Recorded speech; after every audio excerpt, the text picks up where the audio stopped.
تخيل يا صديقي لو قلتلك إنك لو نمت دلوقتي مش هتصحى تاني، يا ترى هتعمل إيه؟ وصدقني ده مش مجرد تهديد، ده الواقع اللي عاشوه أبطال فيلمنا النهاردة، تجربة علمية فاشلة بتتحول لسباق مع الزمن للبقاء على قيد الحياة. فيلمنا النهاردة تقيل ومحتاج منك تركز معايا، وقبل ما نبدأ اعمل لايك للفيديو واشترك في القناة لو لسه مش مشترك، ويلا نبدأ الحكاية. فيلمنا بيبدأ في شركة بلاك هود لصناعة الأدوية. الشركة دي بتعمل تجارب أدوية جديدة على مجموعة شباب. بنشوف كلير وهي واحدة من المتطوعين. كلير بتوصل للأوضة اللي هتعيش فيها فترة التجربة اللي هي 5 أيام، وبتتعرف على بنتين معاها في نفس الأوضة. الأولى اسمها أليسون، ودي رغاية جدا وداخلة التجربة عشان الفلوس، بنت وحيدة ملهاش لا أهل ولا صحاب ولا تعرف حد. البنت التانية اسمها فان، كئيبة وانطوائية جدا، ودي دخلت تجارب كتير قبل كده. أليسون بتحاول تتعرف عليها بس هي بتنفض لها وتمشي، فبتفضل تتكلم مع كلير بس هي كمان بتحرجها عشان تسكت.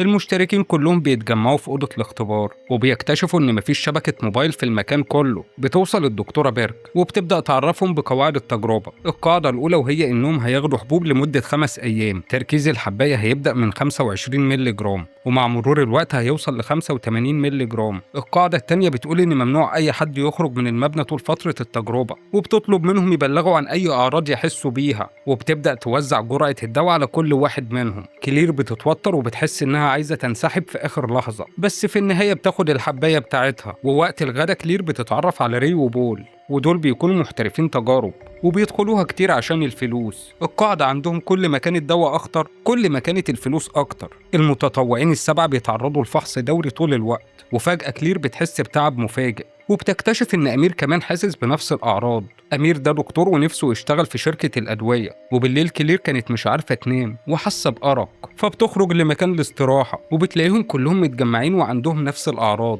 بعدها بيجي وقت الفحص وأمير بيعرض على الدكتورة بيرك إنه يساعدها، بيقول لها إنه لاحظ إن مفيش أي مساعدة طبية بالليل، لكن الدكتورة بيرك بترفض وبتقول له أنت هنا متطوع وبس، وبيقضوا وقتهم في اللعب والكلام في الاستراحة. والدكتورة بتبدأ تقلق وتكلم المسؤول عن التجربة، بتقول له إن الدواء تأثيره ظهر بسرعة رهيبة على الجهاز العصبي، وبتحكي له عن المريض رقم 7 اللي تأثير الدواء عليه كان مرعب. الجزء اللي بيتدمر في دماغه بيزيد كل ساعة. فبيجي لها الرد من جورج نائب رئيس الشركة، وبيأمرها تضاعف الجرعة وما توقفش التجربة. بعدها أليسون بتشوف فيران تجارب في المعمل، فبتقول لكلير إنها تتمنى تحرر الفيران دي وتعيش حياتها، لكن كلير بتحذرها إن الشركة ممكن تعاقبها لو عملت كده. وتاني يوم الدكتورة بيرك بتبلغهم بقواعد جديدة، الجرعة هتزيد ل3 حبايات مرة واحدة، والقاعدة الأهم إنهم لازم يفضلوا صاحيين لأطول فترة ممكنة. بعدها بيجي دور كلير في أشعة الرنين، وبتكون خايفة ومتوترة لأن عندها فوبيا من الأماكن المغلقة. أول ما بتدخل الجهاز بتفتكر ذكريات صعبة من طفولتها، بتفتكر والدتها لما كانت بتحبسها في أوضة ضلمة، فبتنهار وبتخرج من الجهاز بالعافية. أليسون بتروح لها وبتحاول تهديها وبتنصحها إنها تغني بصوت عالي كل ما تخاف أو تتوتر. بعدها بنوصل لليوم الثالث والجرعة بتزيد ل5 حبوب، وكلهم بيعترضوا، لكن الدكتورة بيرك بتقول لهم اللي عايز يمشي يقدر ينسحب دلوقتي، بس اللي هيكمل ليه مكافأة 30,000 يورو زيادة. الكل بيفرح بالمكافأة وبيقرروا ياخدوا الدواء ويكملوا، وبيحتفلوا كلهم مع بعض ما عدا كلير، كانت حاسة إن في خدعة في الموضوع ومش مطمنة. لكن أليسون بتيجي وبتقنعها إن مفيش أسوأ من حياتهم، فبتقتنع وبتحتفل معاهم. لكن فجأة كلير بتحس بتعب وكانت عايزة تنام، وبتروح تبلغ الدكتورة بيرك، وكل الشباب بيبدأوا يتعبوا زيها. بعدها الدكتورة بيرك بتكلم المدير وبتخلي مسؤولياتها، وبتبلغه إن التجربة لازم تقف لأن أجهزة المناعة بتاعت المتطوعين اتدمرت، فبيرفض وبيأمرها تضاعف الجرعة تاني. أمير بيسمع المكالمة وبيعرف الحقيقة، فبيدخل المكتب وبيشوف المعلومات على جهاز الكمبيوتر، وبيتصدم لما بيعرف إن وضعهم بقى خطر وإن دماغهم بتتدمر وهيموتوا في وقت قصير، وبياخد كل المعلومات على فلاشة. في نفس الوقت المتطوعين كانوا بيخططوا هيصرفوا الفلوس في إيه، وأليسون بتسأل كلير هتعمل إيه بالفلوس بتاعتها، فبتقول لها هشتري بيت وأعيش لوحدي، وبتعاملها بطريقة محرجة فبتسيبها وتمشي. والكل بيعاتب كلير على طريقتها، فبتحاول تنادي على أليسون لكن ما بتردش عليها. وفجأة بتشوفها بتنزل دم من عينيها ووشها كله، وبيجي لها حالة تشنجات قوية لحد ما بتموت قدامهم، والكل بيتصدم. والدكتورة بيرك بتشوف اللي حصل، فجأة جهاز الإنذار بيشتغل وبتحصل حالة طوارئ، وكلهم بيجروا عشان يخرجوا من المكان بسرعة، لكن كلير بتفضل واقفة جنب جثة أليسون، فبيجي بول يشدها عشان يهربوا. الدكتورة بيرك بتوصل لباب الخروج، لكن الباب بيقفل عليها وبيموتها، والمكان كله بيتقفل لمدة 24 ساعة. بعدها أمير بيجي ويعرفهم كل المعلومات اللي وصل لها، بيقول لهم إن دماغهم بقت عاملة زي عربية ماشية بأقصى سرعة، لو وقفت فجأة هيموتوا، وده معناه إن أي حد فيهم هينام هيموت.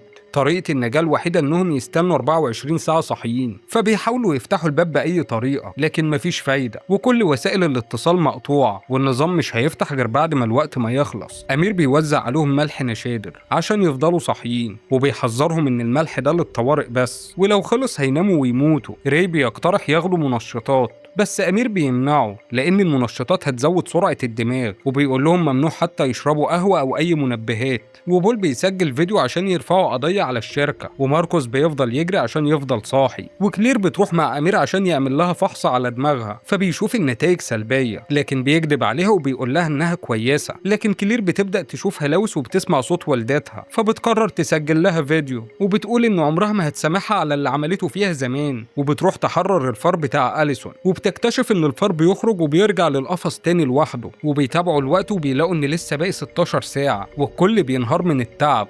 راي بيخلص النشادر بتاعه وبيحاول ياخد من اي حد تاني، وبتحصل خناقه. وامير كمان بيبدا يشوف هلاوس، وان جثه الدكتوره بيرك بتتحرك قدامه. وكلير بتشوف اوضتها القديمه اللي كانت بتتحبس فيها، فبيجي ماركوس وبيحاول يطمنها. وفان بتحرق ايديها على البوتاجاز عشان تفضل صاحيه. وماركوس لما بيدخل الحمام بيشوف هلاوس ان الباب اتفتح، فبيمشي ورا الهلاوس لحد ما بينزف دم في الحمام وبيموت. والكل بيترعب لما بيشوفوا جثته. وكلير بتحرق ايديها هي كمان عشان تفوق، وبتقول لهم ان اكيد الشركه حاطه كاميرات وبتتفرج عليهم. بترسم خريطه للمكان وبتقترح انهم يحفروا في الجدار. بيبداوا الحفر وبعد وقت طويل بيوصلوا للنهايه، وبيكتشفوا ان الجدار معزول بمواد مستحيل يخترقوها، فبيجي لهم حاله من الاحباط. بعدها كلير بتروح تشوف امير، فبتلاقيه منهار ومعترف في ورقه ان هو السبب في قفل السيستم، وعايز ينام ويموت عشان حاسس بالذنب. كلير بتحاول تفوقه وبتقول له ان كلنا محتاجينك عشان انت الدكتور الوحيد هنا. فبتجيله فكره علاجه وبيروح المعمل بسرعه. لكن راي بيبدا يشك في امير، وبيقول لكلير انه جاسوس للشركه. وفجاه النور بيقطع والهلاوس بتزيد عند كلير، لكن بتقدر توصل لمفتاح الكهرباء وبتشغل النور. بعدها بيلاقوا علب فيتامينات فاضيه مع امير، فبيشكوا فيه اكتر وبيربطوه. لكن كلير بتمنعهم وبتقول لهم انها هتجرب الدواء على نفسها. في نفس الوقت فان كانت بتجهز حقنه مهدئ لامير عشان تنيمه ويموت، لكن بيجي لها نزيف جامد وبتموت قبل ما تديله الحقنه. والدواء اللي عملوه بيقع كله على الارض.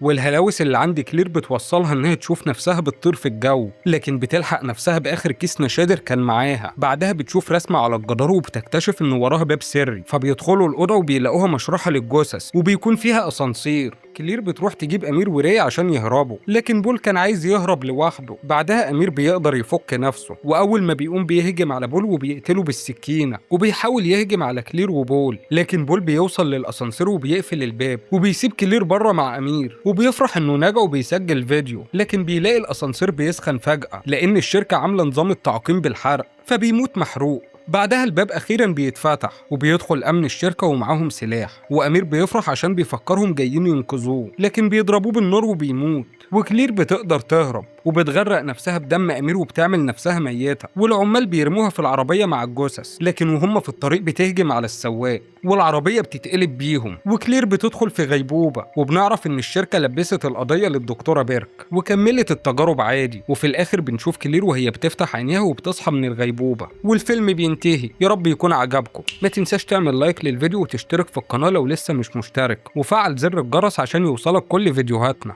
اشوفكم الملخص الجاي. سلام.